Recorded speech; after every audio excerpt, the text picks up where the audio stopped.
presencia de nuestro Dios. Con esto nosotros representamos que Dios ha cumplido con su promesa de salvación.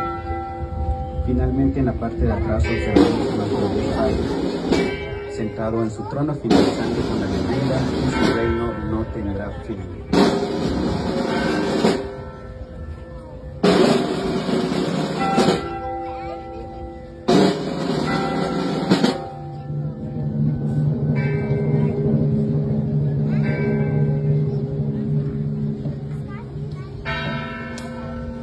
Esperamos que nos puedan acompañar a través de nuestro recorrido que tenemos para este día miércoles santo. En nuestro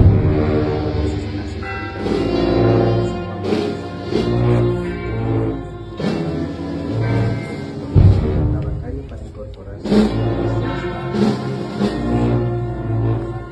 es la parte de atrás